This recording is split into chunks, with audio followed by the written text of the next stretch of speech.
good morning mga bro. What's up? This is Bro GM. May panibago na naman tayong destinasyon ano.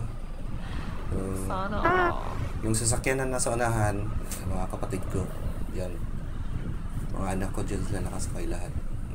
Kasi hindi kami magkasya sa sasakyan.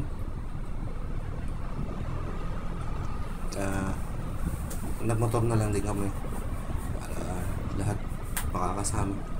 So yun nga. So galing tayo ng Marikina. Umalis tayo kaninang umaga. So bali 4 hours and 30 minutes lang naman ang biyahe mula Marikina hanggang Mauban, Quezon. So tara guys, samahan nyo kami. Subukan nating pasyalan ang sinasabi nila na butas-butas cave dito sa Mauban, Quezon. Tsaka sabi nila friendly budget meal lang to. Pwede tayong mag-overnight. Kaya so okay guys, malapit na tayo guys ano. Dito na tayo malapit sa butas-butas cave. At meron lang tayong madadaanan na medyo konting rough road lang. Sobrang layo guys. Oh. Ito yung sinasabi nilang di may rough road.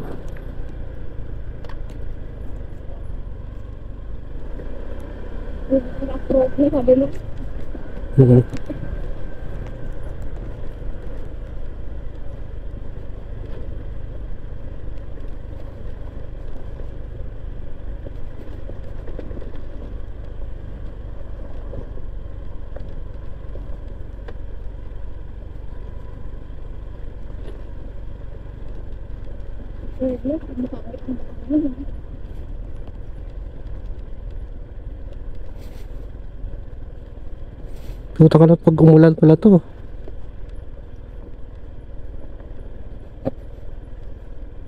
Ano ito pag umulan pa, no?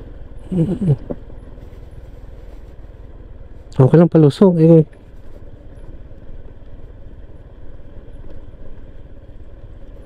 Tama kaya to?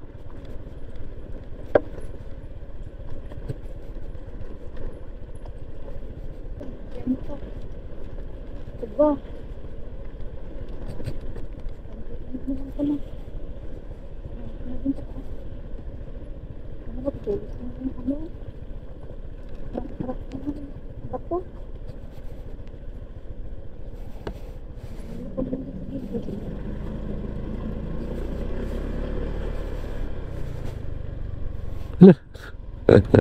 Matarik. Ano ba itong ulan natin? Diretso pa. Parang ba pa tayo dadaan?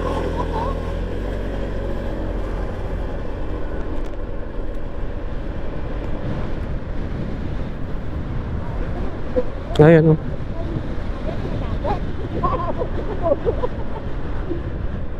Alam ko ito na.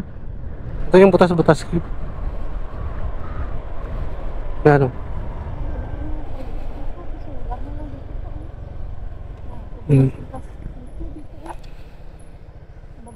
Nababa nga. Motor dito. Kaya mo yung sasakyan nila dito lang eh. Ganda din eh.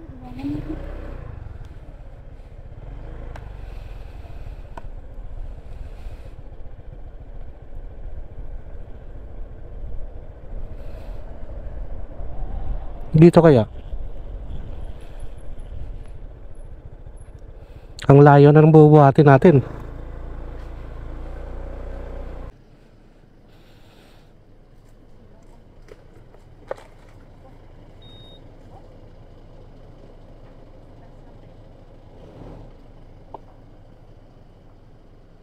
Akala ko aakyat pa yun.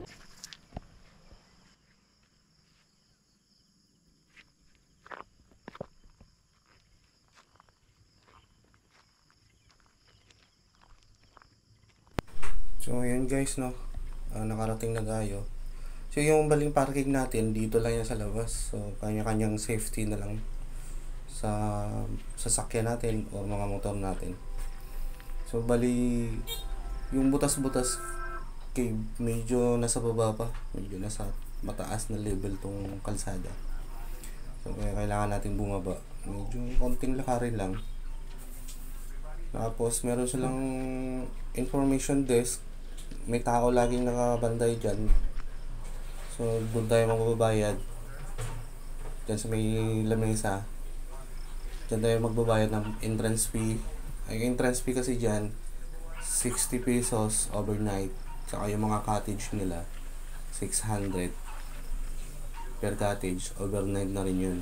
So kung ayaw nyong gumamit ng cottage or magtitent lang kayo, bali yung tent pitching nila is 150. So kung mag-additional kayo ng wala kayong dalang lamesa, so may lamesa sila na 200 na may payong, overnight na rin yun. So napakamura at friendly, budget meal lang talaga. So mag-enjoy kayo rito. Tsaka marami siyang mga rock formation na gawa ng nature, at merong cave. So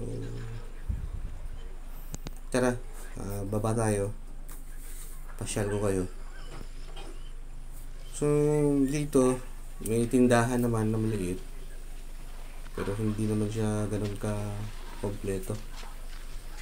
So mas mainam kung pumunta kayo rito, bumili na lang kayo doon sa Mangauban sentro ng mga gamit o pagkain. So ito yung mga CR nila, ito 2 piraso yung CR nila. Ito ano, yung tubig, malakas na yung tubig, malinis na yan.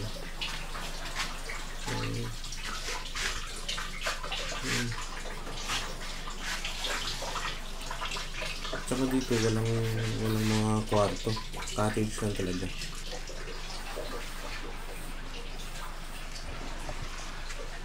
Tsaka yung paliguan, magbabanlaw kayo, merong flowing sa baba na lagi lang umaagas, lagi tumatagas. So doon kayo pwedeng maghugas, maligo, magbanlaw. So yun lang yung nag-iisang banlawan nila rito. So, pwede mo naman siyang magamit, malinis naman kasi yung tubig, pwede mo naman pangluto, pangsaing. So kung may masilan kayo, mayroon namang tindahan na may nabibinta naman sila ng mineral water sa taas. Dito pala guys, walang kuryente. So yung magiging ilaw natin dito is solar lang. So ilaw, meron tayong ilaw kaso solar lang at walang kuryente. Magbaon na rin kayo ng isang katutak na power bank, lalo na sa mga cellphone.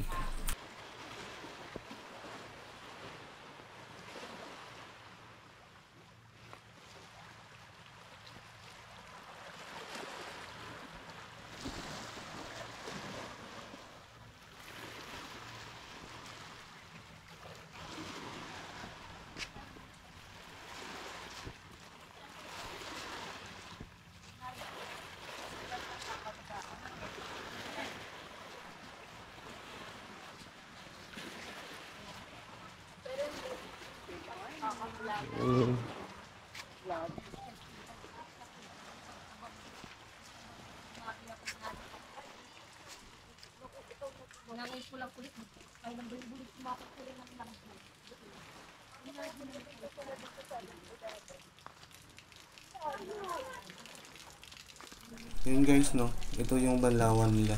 So dito kayo magbanlaw. Pwede rin kayong umigib dito.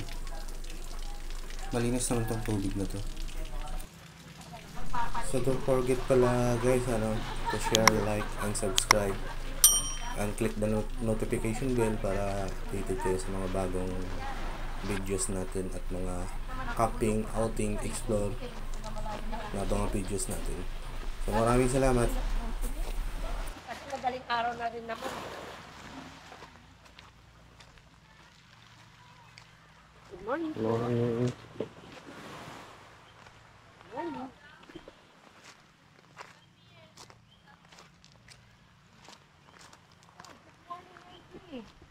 May neighbor. Oh, good morning.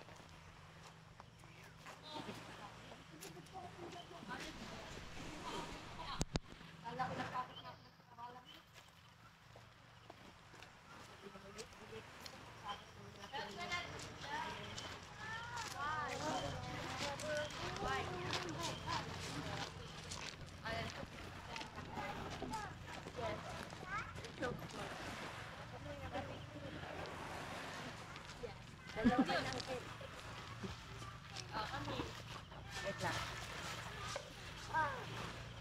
Wait lang,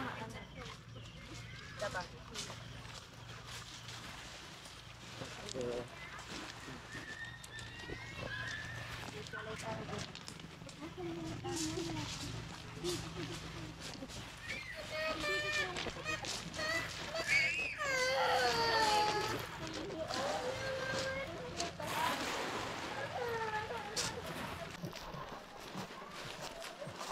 Ay, thank you rin. Ano, nakala na yan dun. Wala nang tubig dun.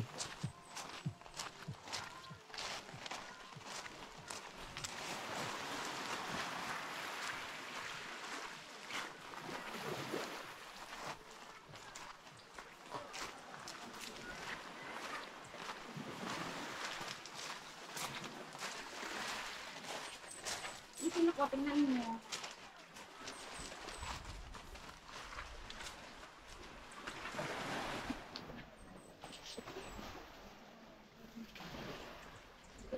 Yeah! Ako. Bulat pala.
Huwag ka nang papato.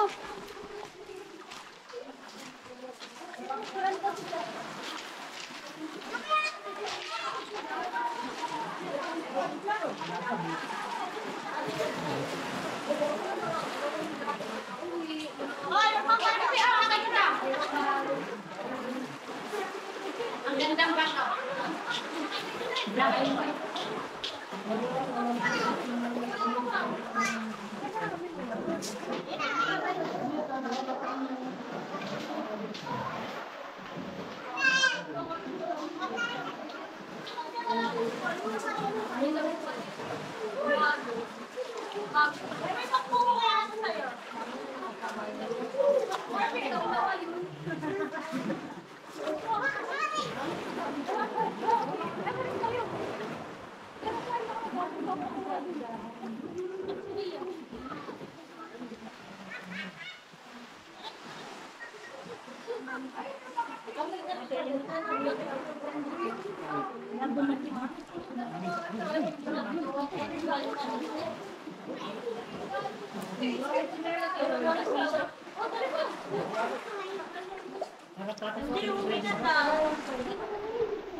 Picture tayo.